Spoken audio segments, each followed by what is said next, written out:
یہودی چاہتے ہیں کہ اللہ کے نور کو اپنے منہ کی پھونکوں سے بجھا دیں۔ تاریخی اعتبار سے سب سے پہلے چلیے اس ماحول میں جب یہ آیات نازل ہوئی ہیں، اس وقت اگرچہ اسلام کی مخالفت میں دو گروہ تھے جو سرگرم تھے، ایک مشرکین عرب جن کے سر خیل تھے مشرکین مکہ، اور دوسرے یہودی۔ چنانچہ یہی بات ہے جو سورہ مائدہ میں فرمائی گئی، لَتَجِدَنَّ أَشَدَّ النَّاسِ عَدَاوَةً لِلَّذِينَ آمَنُوا الْيَهُودَ وَالَّذِينَ أَشْرَكُوا، تم پاؤ گے کہ اہل ایمان سے دشمنی میں شدید ترین تمام انسانوں میں یہودی ہیں اور مشرک ہیں۔ مکے کے مشرک یا جزیرہ نما عرب کے مشرک اس وقت جن کے سر خیل تھے، جن کے لیے قرآن مجید میں سورہ توبہ میں ائمہ کا لفظ آیا ہے، فَقَاتِلُوا أَئِمَّةَ الْكُفْرِ، ایک طرف وہ تھے جو شدید مخالف اور دوسری طرف یہودی، لیکن ان دونوں کی مخالفت کے انداز میں فرق تھا۔ یہ نوٹ کرنا چاہتا ہوں میں آج، اچھی طرح سمجھ لیجئے۔ پہلا فرق یہ تھا کہ مشرکین عرب سامنے سے وار کرتے تھے جمع مردی کے ساتھ، ان کے مقابلے میں ان کی مخالفت میں کمینگی نہیں تھی۔ وہ اپنے باطل معبودوں کے لیے بھی گردن کٹا رہے تھے۔ ابو جہل نے کہا تھا ذرا نیچے سے گردن کاٹنا تاکہ اونچی نظر آئے کہ سردار کی گردن ہے جب تم کسی چیز پر اس کو اوپر لٹکاؤ گے۔ 70 جانیں انہوں نے پیش کی ہیں بدر میں اپنے دین باطل کے لیے اور اپنے معبودان باطل کے لیے۔ اس کے برعکس یہودیوں کی مخالفت تھی کمینگی والی مخالفت، ان میں مقابلے کی ہمت نہیں تھی، جرأت نہیں تھی۔ لا یقاتلونکم جمیعا، سورہ حشر میں فرمایا یہ یہودی کبھی تم سے مسلمانوں جمع ہو کر جمعیت کی شکل میں ڈٹ کر میدان میں آ کر مقابلہ نہیں کر سکیں گے، الا فی قری محصنۃ او من وراء جدر، بڑے مضبوط قلعہ بندیوں میں اپنے آپ کو محفوظ کر کے اور فصیلوں کے پیچھے سے، دیواروں کے پیچھے سے، عورتوں کی طریقے سے پتھراؤ کریں گے، اس کے سوا کچھ نہیں کر سکتے۔ تو پہلا فرق یہ تھا کہ مشرکین مکہ اور مشرکین عرب بالعموم مخالفت کر رہے تھے، لیکن ان کی مخالفت جمع مردوں والی مخالفت تھی، سامنے کے دشمن کی حیثیت سے کھلم کھلا علی الاعلان، جبکہ یہودیوں کی مخالفت میں کمینگی تھی، سازشی انداز تھا، خود لڑنے کی بجائے دوسروں کو ابھار ابھار کر لاتے تھے۔ اور دوسرا بڑا فرق کیا تھا؟ اس پہلے فرق کو تو نمایاں کیا اسی لفظ سے کہ گویا کہ اپنے منہ کی پھونکوں سے بجھانا چاہتے ہیں۔ ابو جہل بھی بجھانا چاہتا ہے اللہ کے نور کو، لیکن اپنے زور بازو کی بنیاد پر۔ اور یہ لوگ کردار کے اعتبار سے اتنے گر چکے ہیں کہ زور بازو کی بنیاد پر نہیں، منہ کی پھونکوں سے بجھانا چاہتے ہیں۔ بہترین تعبیر کی ہے اس کی مولانا ظفر علی خان نے کہ نور خدا ہے کفر کی حرکت پہ خندہ زن، پھونکوں سے یہ چراغ بجھایا نہ جائے گا۔ دوسرا فرق یہ تھا کہ اگرچہ مشرکین میں بھی ایسے لوگ تھے جو پہچان چکے تھے کہ محمد اللہ کے رسول ہیں، سچے ہیں، صادق ہیں، لیکن وہ استثنائی معاملات تھے، وہ غافل تھے۔ قرآن مجید میں بار بار ان کے کفر کے لیے ایک توجیہ پیش کی گئی ہے کہ ان کے پاس کوئی رسول آیا ہی نہیں، ان کے لیے رسالت اور نبوت بڑی ایک عجیب سی شے تھی، وہ چیزیں ان کے ذہن سے بالکل خارج ہو چکی تھی۔ لیکن یہود کا معاملہ اس کے برعکس تھا، وہ 100% پہچانتے تھے محمد رسول اللہ کو صلی اللہ علیہ وسلم، بالخصوص ان کے علماء، یعرفونہ کما یعرفون ابناءہم، پہچانتے ہیں اسے جیسے کہ اپنے بیٹوں کو پہچانتے ہیں، علی وجہ البصیرۃ، وہ کسی مغالطے میں نہیں تھے، پوری ڈٹائی کے ساتھ پہچانتے ہوئے۔ آپ کو تو معلوم ہے کہ حضور صلی اللہ علیہ وسلم کی جو نشانیاں ہیں ان کا تو معاملہ بہت آگے کی بات ہے۔ حضور کے ادنا رفقا کا معاملہ کیا تھا کہ حضرت عمر رضی اللہ تعالیٰ عنہ کے بارے میں پوری ان کی صفات ان کے ہاں موجود تھیں، اور عیسائی علماء نے ان کے ساتھ ٹیلی کر کے ہی حضرت عمر کو سامنے کھڑے ہو کے دیکھ کر اور پھر جو ہے یروشلم کا قبضہ دیا تھا کہ ہاں یہ وہی درویش بادشاہ ہے جس کا ذکر موجود ہے ہماری کتابوں میں کہ یروشلم اس کے ہاتھوں فتح ہوگا۔ تو یہ دو فرق ذہن میں رکھیے، یریدون لیطفئوا نور اللہ بافواہہم واللہ متم نورہ۔ دوسری بات جو سوچنے کی ہے اس آیت میں کہ نور اللہ سے مراد کیا ہے؟ اللہ کا نور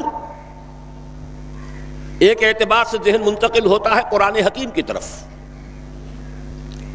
نور اصل میں قرآن مجید میں ہدایت کے لیے بھی آتا ہے، تورات کے لیے آیا فیہا ہدی و نور، انجیل کے لیے آیا فیہ ہدی و نور، روشنی ہی سے انسان راستہ دیکھ سکتا ہے۔ الہدا قرآن حکیم، ہدایت کاملہ، اس کے لیے خاص طور پر لفظ آیا ہے۔ سورہ تغابن میں فرمایا فآمنوا باللہ ورسولہ والنور الذی انزلنا واللہ بما تعملون خبیر۔ ایک مفہوم تو یہ ممکن ہے قرآن مجید کے اس اصول کے تحت کہ القرآن یفسر بعضہ بعضا، ویسے یہ کہ اس کا عام مفہوم اسلام، ہدایت، جس معنی میں چاہے لے لے، لیکن میرا ذہن زیادہ جس چیز کو قبول کر رہا ہے وہ ایک ایسے شخص کی تعبیر ہے جو اگرچہ کوئی معروف عالم دین نہیں تھا، میں نہ عارف، نہ مجدد، نہ محدث، نہ فقیہ۔ اقبال اپنے بارے میں صاف کہہ رہا ہے، میں نہ عارف، نہ مجدد، نہ محدث، نہ فقیہ۔ لیکن واقعہ یہ ہے اور آپ کے علم میں ہوگا، میرا موقف یہ ہے، اس دور میں قرآن مجید کا نور بصیرت اللہ تعالیٰ نے بڑے وافر پیمانے پر انہیں عطا کیا تھا۔ انہوں نے تعبیر کیا ہے اس نور کو نور توحید سے، چنانچہ یہ اتمام کا لفظ اس کے ساتھ واللہ متم نورہ، جواب شکوہ کے شعر میں کہ وقت فرصت ہے کہاں، کام ابھی باقی ہے، نور توحید کا اتمام ابھی باقی ہے۔ واللہ متم نورہ ویابی اللہ الا ان یتم نورہ، یہ بھی نوٹ کر لیجئے، عربی زبان میں شدید تاکید کرنی ہو تو اس میں فاعل کی شکل میں لایا جاتا ہے، واللہ یتم نورہ بھی ہو سکتا تھا، نہیں، واللہ متم نورہ، کر کے رہے گا۔ اور پھر اس کو منفی اسلوب میں بھی بیان کر دیا تاکہ کوئی شک و شبہ نہ رہے، مثبت بھی آ گیا واللہ متم نورہ، اور منفی ویابی اللہ الا ان یتم نورہ، اللہ کو ہرگز منظور نہیں ہے مگر یہ کہ وہ اپنے نور کا اتمام فرمائے۔ وقت فرصت ہے کہاں، کام ابھی باقی ہے، نور توحید کا اتمام ابھی باقی ہے۔ میں چونکہ یہاں اسی تعبیر کو اختیار کر رہا ہوں، اس کے اعتبار سے ایک سوال پیدا ہوتا ہے، کیا نور توحید کسی بھی اعتبار سے نامکمل تھا، ناقص تھا، جس کے اتمام اور تکمیل کی ضرورت تھی؟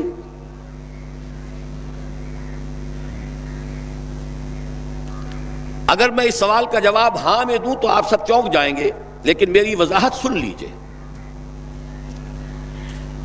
جہاں تک عقیدے کا نور ہے، عقیدے کی توحید ہے، اور انفرادی سطح پر اپنے عمل کی توحید ہے، توحید کے دو حصے سمجھ لیجئے۔ ایک توحید ہے عقیدے کی توحید، اللہ کو ایک ماننا، ایک جاننا، اس کی صفات میں، اس کی ذات میں کسی کو اس کا ساجی، ہمسر، برابر، ہم پلہ، کفر، ند، ضد نہ سمجھنا۔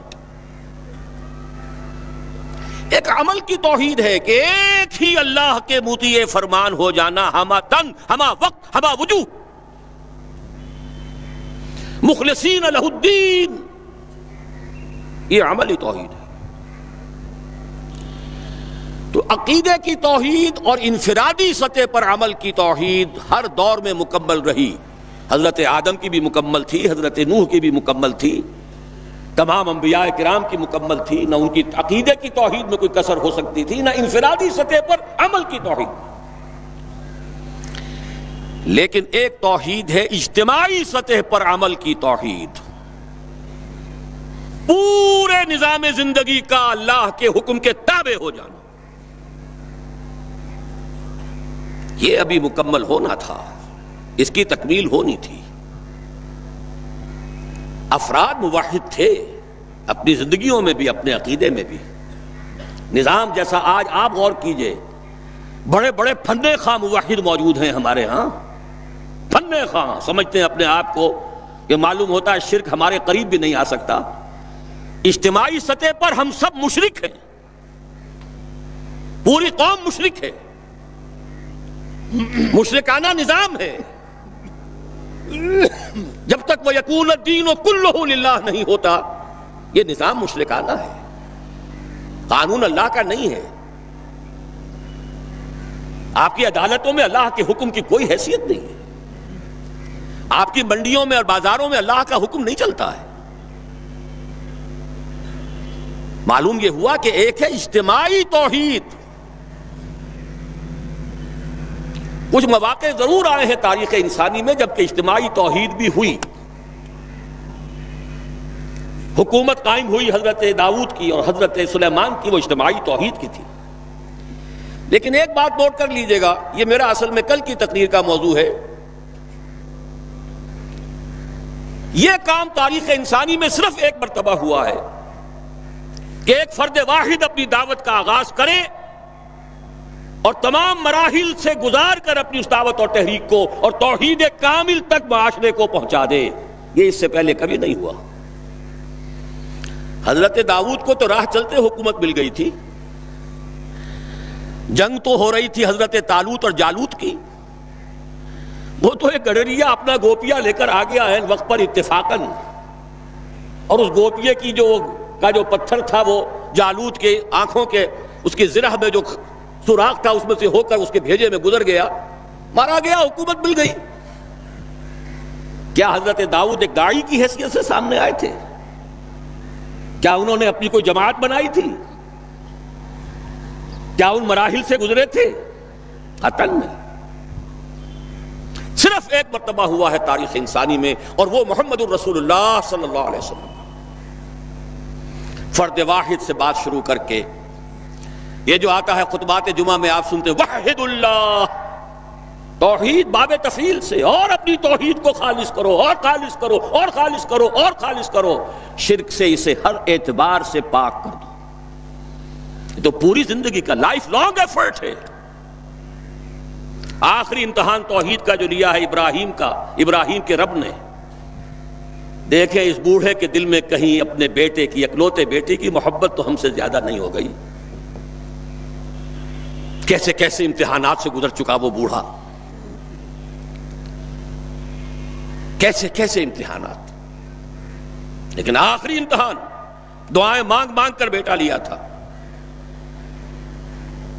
فلما بلغ معه السعی، اور جب اب ذرا ہاتھ بٹانے کے قابل ہوا، کہیں اس کی محبت ہماری محبت سے زائد تو نہیں ہو گئی. انی ارا فی المنام انی اذبحک فانظر ماذا تری. اسی لیے جو آتا ہے قرآن مجید میں بار بار حضرت ابراہیم کے لیے آخری سند کے الفاظ آتے ہیں وما کان من المشرکین، شرک کے ہر شائبے سے پاک. تو یہ توحید عملی اجتماعی سطح پر ہونی باقی تھی. اس کا تعلق ہے اگلی آیت سے. یہ کب ہوگی؟ هو الذی ارسل رسولہ بالہدی ودین الحق لیظہرہ علی الدین کلہ ولو کرہ المشرکون. اللہ نے اپنے ان آخری رسول کو محمد صلی اللہ علیہ وسلم کو تو بھیجا ہی ہے الہدا، وہ دین حق اور الہدا اور دین حق دے کر تاکہ غالب کریں. جب تک دین غالب نہیں توحید ناقص ہے. عقیدے کی توحید ہو سکتا ہے کہ ہو، انفرادی سطح پر بھی ہو سکتا ہے، ایک آدمی جہاں جہاں بھی اللہ کا حکم مان سکتا ہو مان رہا ہو، لیکن آخر وہ کسی قوم کا فرد ہے، کسی ریاست کا شہری ہے، کسی خاندان کا فرد ہے، چہار طرف سے جکڑا ہوا ہے رشتوں میں اور تعلقات میں. اس کی زندگی کے کتنے گوشے ہیں کہ جن کو ابھی وہ مشرکانہ نظام اپنی گرفت میں لیے ہوئے ہیں. یہ در حقیقت اسی وقت ہوگا جبکہ اللہ کا دین غالب ہو جائے. هو الذی ارسل رسولہ بالہدی ودین الحق لیظہرہ علی الدین کلہ ولو کرہ المشرکون. مشرک تو کبھی پسند نہیں کریں گے. یہاں ذرا شرک کو سمجھ لیجئے، یہ شرک صرف عقیدے کا نہیں. آج کا سب سے بڑا شرک کیا ہے؟ اللہ کا اللہ کو دو، ریاست کا ریاست کو دو. یہ سیکولر نظام ہے، یہاں پر جو ہے حاکمیت عوام چلے گی. جاؤ مسجدوں میں اللہ کا حکم نافذ کر لو.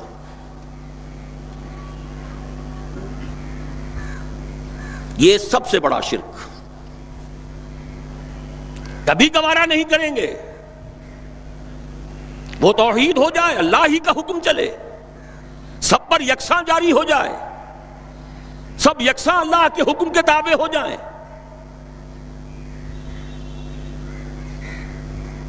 وَلَوْ كَرِهَ الْمُشْرِكُونَ، مشرک کبھی نہیں چاہیں گے، لیکن ان کی مخالفت کے علی الرغم، ان کی ساری ریشہ دوانیوں کے باوجود، ان کی تمام سازشوں کے باوجود اللہ کا دین غالب ہو کر رہے. اب ذرا تاریخی اعتبار سے جائزہ لیجئے. ابھی ہم تھے اس ماحول میں جبکہ ابھی یہ آیات نازل ہو رہی تھی. پہلی بات تو یہ سمجھ میں آ گئی کہ محمد الرسول اللہ صلی اللہ علیہ وسلم کا مقصد بعثت ہے غلبہ دین. یہ نوٹ کرنے کی بات ہے، کسی اور رسول کے لیے اللہ نے قرآن مجید میں یہ الفاظ استعمال نہیں کیے. شاہد سب تھے، مبشر سب تھے، نذیر سب تھے، داعی سب تھے، مبلغ سب تھے، معلم سب تھے، مربی سب تھے، مزکی سب تھے. لیکن یہ کہ هو الذی ارسل رسولہ بالہدی ودین الحق لیظہرہ علی الدین کلہ، صرف محمد کے لیے آئے الفاظ صلی اللہ علیہ وسلم، اور 3 مرتبہ آئے. اب اس کے ساتھ جس کو صغرا کبرا کہتے ہیں لاجک میں پریمیسز، اس کے ساتھ جوڑیے دوسری بات جو قرآن میں 5 مرتبہ آئی ہے. اگرچہ وہ آئی ہے ذرا مختلف الفاظ میں. کہیں فرمایا وَمَا أَرْسَلْنَاكَ إِلَّا رَحْمَةً لِّلْعَالَمِينَ،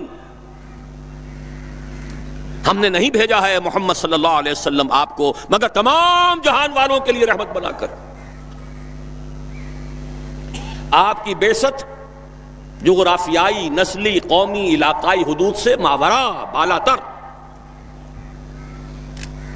قرآن میں بقیہ سارے رسولوں کی بات آتی ہے تو کہتے ہیں یا قوم یا قوم یا قوم. نوح نے کہا یا قوم اعبد اللہ، ہود نے کہا یا قوم اعبد اللہ، صالح نے کہا یا قوم اعبد اللہ ما لکم من الہ غیرہ. اور قرآن کہتا ہے یا ایھا الناس، یا ایھا الناس اعبدوا ربکم الذی خلقکم والذین من قبلکم لعلکم تتقون. لیکن صریح ترین جو لفظ آیا ہے وما ارسلناک الا کافۃ للناس بشیرا ونذیرا، ہم نے نہیں بھیجا ہے محمد صلی اللہ علیہ وسلم آپ کو مگر پوری نوع انسانی کے لیے بشیر اور نذیر بنا کر. اب ذرا اس کو جوڑیے، محمد کو بھیجا کاہے کے لیے؟ غلبہ دین کے لیے صلی اللہ علیہ وسلم. اور بھیجا کن کے لیے؟ تمام انسانوں کے لیے. کیا نتیجہ نکلتا ہے منطق سے؟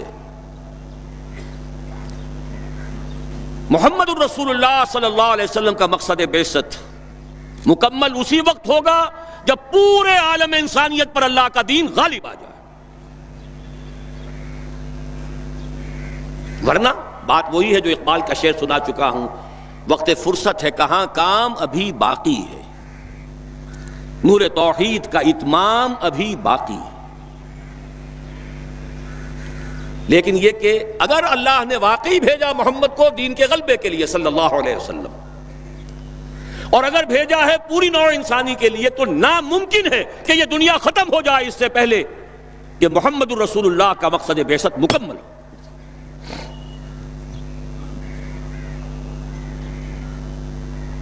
یہی بات ہے کہ جس کی خبر پیشن گوئی کے طور پر قرآن میں تو نصوص ہیں لیکن ان سے نتیجہ نکالنا پڑے گا. منطق، حضور کو بھیجا پوری نوع انسانی کے لیے اور بھیجا غلبہ دین کے لیے، تو مقصد بعثت کی تکمیل اسی وقت ہوگی جبکہ کل عالم انسانی پر اللہ کا دین غالب آ جائے.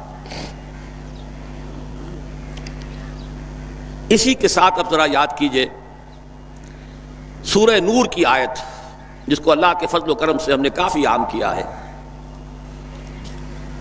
ایک ہی بات ہے لیکن ذرا مختلف اسلوب میں آ رہی ہے. وعد اللہ الذین آمنوا منکم وعملوا الصالحات لیستخلفنہم فی الارض. وعد اللہ الذین آمنوا منکم، یہاں منکم پر ذرا زور دیجئے. کن سے خطاب ہو رہا ہے؟ مسلمانوں سے. لیکن ان مسلمانوں کے لیے دو کوالیفیکیشنز، دو پری کنڈیشنز. اے مسلمانوں، اللہ کا وعدہ ہے تم میں سے ان سے جو ایمان اور عمل صالح کا حق ادا کر دیں. انکنڈیشنل نہیں ہے. وعد اللہ الذین آمنوا منکم وعملوا الصالحات، ایمان اور عمل صالح کا حق ادا کر دو تو اللہ کا وعدہ ہے.